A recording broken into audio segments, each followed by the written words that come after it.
লোকসভা ভোটের ষষ্ঠ দফার P-1 ডেতে যাবার আগে আপনাদের সঙ্গে দুটি গুরুত্বপূর্ণ ফর্ম নিয়ে বিস্তারিত আলোচনা করব এবং কোন জায়গাটিতে সমস্যা হতে পারে সেই বিষয়টি আলোচনা করব। ভোটের সমস্ত ফর্মের মধ্যে থেকে দুটি ফর্ম খুবই গুরুত্বপূর্ণ, যার মধ্যে একটি হচ্ছে প্রিসাইডিং অফিসার ডায়েরি এবং আরেকটি হচ্ছে 17C accounts of votes recorded. এই দুটি ফর্ম কিভাবে ফিল আপ করবেন সেগুলি আলোচনা করব। এখানে election to house of the people 2024 form 35 Purulia constituency, number and name of the polling station এখানে লিখতে হবে। তারপর একটি খুবই গুরুত্বপূর্ণ point, identification number of voting machine used at the polling station. এখানে এমন একটি কেস আপনাদের সঙ্গে আলোচনা করছি যেক্ষেত্রে ভোট চলাকালীন মেশিন খারাপ হয়েছিল এবং মেশিন পরিবর্তন করতে হয়েছে, অর্থাৎ ইভিএম এর পুরো সেট পরিবর্তন করতে হয়েছে। এখানে দেখুন কন্ট্রোল ইউনিট দুটো আছে, যেহেতু পরিবর্তন হয়েছে সেই জন্য প্রথমেরটা এবং দ্বিতীয়টা। ব্যালট ইউনিটও একই রকম দুটো এখানে লেখা আছে, সিরিয়াল নাম্বার দুটো লিখতে হবে। ভিভিপ্যাট এক্ষেত্রেও দুটি ভিভিপ্যাটের সিরিয়াল নাম্বার লেখা আছে। যদি কোনো পরিবর্তন না হয় সেক্ষেত্রে আপনারা এখানে একটি করে সিরিয়াল নাম্বার লিখবেন। এক্ষেত্রে প্রথমেই দেখুন 1 নম্বরে total number of electors assign to the polling station, এখানে 1238 + 2, অর্থাৎ মার্ক কপি অনুযায়ী আপনার এক্ষেত্রে 1238 ভোটার আছে, সেই সঙ্গে দুটো ইডিসি ভোটার, অর্থাৎ ভোট কর্মীরা দুজন আছেন যারা ইডিসি ভোট দেবেন। তারপর 2 নম্বরে total number of votes entered in the register of voters form 17A, form 17A অনুযায়ী মোট ভোট পড়েছে 1085টি। 3 নম্বরে number of voters deciding not to record votes under rule 49(0), এখানে একজন আছে। তারপরে আছে number of voters not allowed to vote under rule 49M, এক্ষেত্রেও একজন আছে। এই দুজনের নাম 17A রেজিস্টারে নথিভুক্ত হলেও এদের ভোট মেশিনে অন্তর্ভুক্ত হবে না। তারপর 5 নম্বরে আছে test vote recorded under rule 49MA required to be deducted. Test vote হলে সেই ভোটগুলি বাদ যাবে। কোন ক্যান্ডিডেট সেই ভোট পেয়েছে তার প্রাপ্ত ভোট থেকে এই সংখ্যাটি বাদ চলে যাবে। এক্ষেত্রে দেখুন এতে বলা আছে total number of test votes to be deducted, এক্ষেত্রে 1, অর্থাৎ একটি টেস্ট ভোট পড়েছে। টোটাল নাম্বার এখানে দেখুন 1। Serial number of electors in the form 17A, যখন কোনো ব্যক্তি টেস্ট ভোট দেবেন তখন তার সিরিয়াল নম্বরটি 17A রেজিস্টারে লিখতে হবে এবং রিমার্কের ঘরেও লিখতে হবে টেস্ট ভোট। এই ব্যক্তি নিজের ভোট দিয়েছেন, তারপর উনি টেস্ট ভোট দিচ্ছেন। বিতে আছে candidates for whom test vote cast, কোন ক্যান্ডিডেটকে টেস্ট ভোট দিয়ে টেস্ট করা হয়েছে। এক্ষেত্রে দেখুন সিরিয়াল নাম্বার 1, যেহেতু একটি ভোট পড়েছে সিরিয়াল নাম্বার 1, কাকে দেওয়া হয়েছে, নোটাকে, এবং কতগুলি ভোট দেওয়া হয়েছে, একটি। এখানে টেস্ট ভোটের তথ্যগুলো থাকবে। তারপর 6 নম্বরে total number of votes recorded as per voting machine, এখানে দেখুন 17A রেজিস্টার অনুযায়ী 1085টি ভোট পড়েছে, কিন্তু মেশিনে আছে 1083টি। এখানে দুটো বাদ গেছে, কারণ এখানে একজনকে ভোট দিতে দেওয়া হয়নি আর একজন সে ভোট রেকর্ড করতে চায়নি, দুজন, সেই জন্য এখানে 1083টি ভোট মেশিনে আছে। 7 নম্বরে বলা হচ্ছে এখানে কোনো ডিসক্রিপেন্সি পাওয়া গেছে কিনা, এক্ষেত্রে নো ডিসক্রিপেন্সি। তারপর 8 নম্বরে number of voters to whom tendered ballot papers were issued under rule 49P, এখানে 2, দুজনকে টেন্ডার ভোটের জন্য টেন্ডার ব্যালট পেপার দেওয়া হয়েছে। নাম্বার অফ টেন্ডার্ড ব্যালট পেপার্স, এক্ষেত্রে এখানে ডিটেলস দিতে হবে। একে আছে রিসিভড ফর ইউজ 20টি, 601 থেকে 620। ইস্যুড টু ইলেক্টার্স, আমরা জানি এক্ষেত্রে শেষ ব্যালট পেপার থেকে দেওয়া শুরু করতে হয়, সেক্ষেত্রে এখানে দুজনকে দেওয়া হয়েছে, একটি 619 এবং একটি 620। নট ইউজড অ্যান্ড রিটার্ন 18টি, 601 থেকে 618 রিটার্ন করা হয়েছে। এখানে পেপার সিলের অ্যাকাউন্টস লিখতে হবে। এক্ষেত্রে 1 নম্বরে দেখুন paper seal supplied for use total number 02, দুটো দেওয়া হয়েছিল, তার সিরিয়াল নাম্বার লেখা আছে। পেপার সিল ইউজড, এক্ষেত্রে যেহেতু রিপ্লেসমেন্ট হয়েছে সেই জন্য দুটো পেপার সিল ইউজ হয়ে গেছে। আনইউজ পেপার সিল রিটার্ন টু, এক্ষেত্রে নীল হবে। যদি আপনার একটি মেশিন ব্যবহৃত হয় সেক্ষেত্রে আপনি একটি রিটার্ন করবেন এবং নিচে তার সিরিয়াল নম্বরটি লিখবেন। Damage paper seal if any, সেক্ষেত্রে যদি থাকে তবে অবশ্যই তার সংখ্যা এবং সিরিয়াল নম্বর লিখবেন। ডান দিকে এখানে পোলিং এজেন্টদের সিগনেচার হবে এবং নিচে প্রিসাইডিং অফিসারের সিগনেচার হবে। সেই সঙ্গে এখানে ডিস্টিংগুইশিং মার্ক দিতে হবে, বাঁ দিকে ডেট এবং প্লেস দিতে হবে। ভোটের সংক্রান্ত সমস্ত ফিল আপ করা ফর্ম পিডিএফ ডাউনলোড করার জন্য ডেসক্রিপশন বক্সে লিঙ্ক দেওয়া থাকবে, আপনারা সেখান থেকে পিডিএফটি ডাউনলোড করে এই তথ্যগুলো কাজে লাগাতে পারবেন। এরপর আরেকটি গুরুত্বপূর্ণ বিষয় আলোচনা করব, সেটি হলো প্রিসাইডিং অফিসার্স ডায়েরি। এখানে দেখুন প্রিসাইডিং অফিসার্স ডায়েরি, 1 নম্বরে নেম অফ দ্য কনস্টিটিউয়েন্সি, এখানে লিখতে হবে 35 পুরুলিয়া পিসি। ডেট অফ পোল লিখতে হবে, name and number of the polling station লিখতে হবে।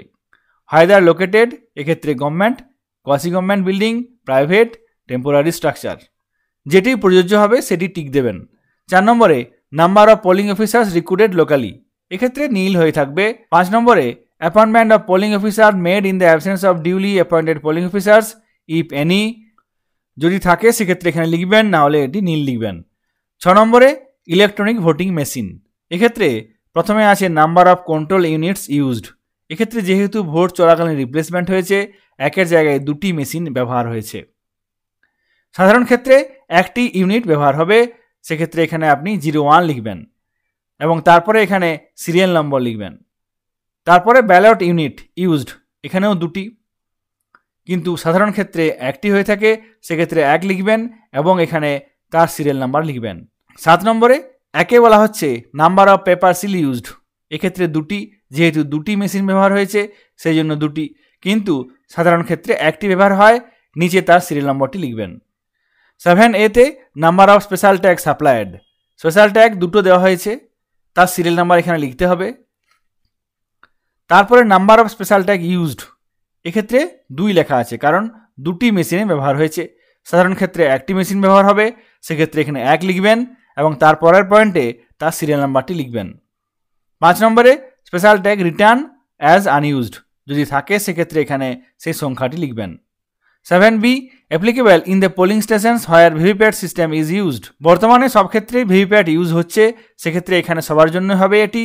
1 নম্বরে বলা হচ্ছে নাম্বার অফ প্রিন্টার্স ইউজড, এক্ষেত্রে 2টো, কারণ ভোট চলাকালীন রিপ্লেসমেন্ট হয়েছে সেই জন্য 2টো লেখা হয়েছে এবং তার সিরিয়াল নম্বর লেখা হয়েছে। এখানে সাধারণ ক্ষেত্রে 1টি হবে এবং নিচে তার সিরিয়াল নম্বরটি লিখতে হবে। 8 নম্বরে number of candidates who appointed polling agents at the polling station, এখানে 03, যতগুলো থাকবে সেই সংখ্যাটি আপনারা এখানে লিখবেন। 9 নম্বরে number of polling agents present at the commencement of poll, যতজন থাকবে লিখবেন, এইভাবে এই জায়গাটি লিখবেন। তারপরে এখানে 10 নম্বরে খুবই গুরুত্বপূর্ণ অপশান এখানে, যার মধ্যে 1-এ আছে total number of voters assign to the polling station, যতজন ভোটার এখানে অ্যাসাইন করা থাকবে সেই সংখ্যাটি আপনারা লিখবেন। সেই সঙ্গে যদি ইডিসি থাকে সেক্ষেত্রে লিখবেন। Number of electors allowed to vote according to mark copy of the electoral role, mark copy অনুযায়ী কতজন ভোটার ভোট দিয়েছেন সেই সংখ্যাটি এখানে লিখতে হবে। এই জায়গাটি আপনাদের সঙ্গে পরে বলছি। 3 নম্বর পয়েন্টে দেখুন total number of electors as entered in the register of voters form 17A, এখানে 1085। ফর্ম 17A অর্থাৎ রেজিস্টার অফ ভোটারে 1085টি দেখাচ্ছে। 4 নম্বরে দেখুন number of votes recorded as per voting machine, এখানে 1083। ভোটিং মেশিনে 1083টি ভোট আছে, 17A রেজিস্টার অনুযায়ী 1085 জন নথিভুক্ত হয়েছে। তাহলে এখানে 2টো পার্থক্য কেন? এখানে আমরা 2টো পার্থক্য আগেই বলেছি, একজনকে ভোট দিতে দেওয়া হয়নি আর একজন ভোট রেকর্ড করতে চায়নি। 17A রেজিস্টারে লেখার পরে এই ঘটনাটি ঘটেছে, সেই জন্য ভোটিং মেশিনে 2টো কম। কিন্তু এখানে দেখুন vote according to mark copy of electoral role, এক্ষেত্রে 1082। এখানে এই পার্থক্যটি কেন? মেশিনে আছে 1083, মার্ক কপিতে 82, আবার ভোটার রেজিস্টারে 1085। এখানে মার্ক কপির ক্ষেত্রে এই পার্থক্যটি হয়েছে কারণ একটি টেস্ট ভোট পড়েছে। যে ব্যক্তি টেস্ট ভোট দিয়েছেন সেই ব্যক্তি নিজের ভোট দিয়েছেন আগে, তারপরে তিনি টেস্ট ভোট দিয়েছেন। টেস্ট ভোটের ক্ষেত্রে মার্ক কপিতে কোনো দাগ হয় না, যার জন্য একটি সংখ্যা কম। 17A রেজিস্টারে 1085, 2জন ভোট দিতে দেওয়া হয়নি, সেক্ষেত্রে 1083। আবার একটি টেস্ট ভোট পড়েছে যেটি মার্ক কপিতে রেকর্ড নেই, কিন্তু 17A রেজিস্টারে আছে এবং মেশিনেও আছে। যেহেতু মার্ক কপিতে যে ব্যক্তি ভোট দিয়েছেন তার একবারই দাগ পড়েছে, সেই জন্য এক্ষেত্রে মার্ক কপি অনুযায়ী 1082 হবে। এইভাবে এই জায়গাটি ফিল আপ করবেন। তারপর নিচে আছে signature of first polling officer এবং ডান দিকে আছে signature of polling officer in charge of register of voters, অর্থাৎ সেকেন্ড পোলিং অফিসার এই জায়গাটিতে সাইন করবেন। 11 নম্বরে number of electors who voted, এক্ষেত্রে সংখ্যাগুলি লিখবেন। চ্যালেঞ্জ ভোট হয়ে থাকলে লিখবেন। 13 নম্বরে যতগুলি ইডিসি ভোট পড়বে সেই সংখ্যাটি এখানে লিখবেন। এইভাবে এই জায়গাগুলি ফিল আপ করবেন। তারপর 19 নম্বরে এখানে number of vote cast in every 2 hours, 2 ঘন্টা ছাড়া ছাড়া কতগুলি ভোট পড়েছে সেটি লিখতে হবে। সকাল 7টা থেকে 9টা, 9টা থেকে 11টা, 11টা থেকে 1টা, 1টা থেকে 3টা, এইভাবে লিখতে হবে। এখানে SMS করার ক্ষেত্রে মনে রাখবেন SMS করার ক্ষেত্রে কিউমুলেটিভ লিখতে হয়, কিন্তু এক্ষেত্রে 7টা থেকে 9টাতেই কটা ভোট পড়েছে সেই সংখ্যাটি লিখতে হবে। তারপর 9টা থেকে 11টা এই 2 ঘন্টায় কতগুলি ভোট পড়েছে সেই সংখ্যাটি লিখতে হবে। এক্ষেত্রে টোটাল যতগুলো ভোট পড়বে প্রথম 2 ঘন্টায় সেটি বাদ দিয়ে লিখতে হবে, কিন্তু SMS করার ক্ষেত্রে কিউমুলেটিভ লিখতে হবে। তারপর প্রিসাইডিং অফিসার ডায়েরিতে নতুন একটি পোর্শন অ্যাড করা হয়েছে 19B, এক্ষেত্রে ভিজিট সিট দেখুন। Name and designation of the officer visiting, এখানে নাম এবং ডেজিগনেশন লিখতে হবে। টাইম অফ ভিজিট লিখতে হবে। ব্রিফ ডেসক্রিপশন এখানে লিখতে হবে। সেই সঙ্গে এখানে দেখুন অ্যাজ পার ফর্ম 17A সেই সময়ে কতগুলো ভোট পড়েছিল এবং অ্যাজ পার EVM কতগুলি ভোট পড়েছিল। এক্ষেত্রে দুটো সমান হওয়ার কথা, আপনারা সমান লিখবেন এবং এইভাবে ফিল আপ করবেন। তারপর 20 নম্বরে ভোট শেষের সময় কতজন পোলিং স্টেশনে ভোট দেওয়ার জন্য দাঁড়িয়ে আছেন সেই সংখ্যাটি এখানে লিখতে হবে। কতজনকে কিউ স্লিপ দেওয়া হয়েছে। এইভাবে এই জায়গাগুলি ফিল আপ করবেন, কিন্তু খেয়াল রাখবেন নিচে একটি পয়েন্ট আছে।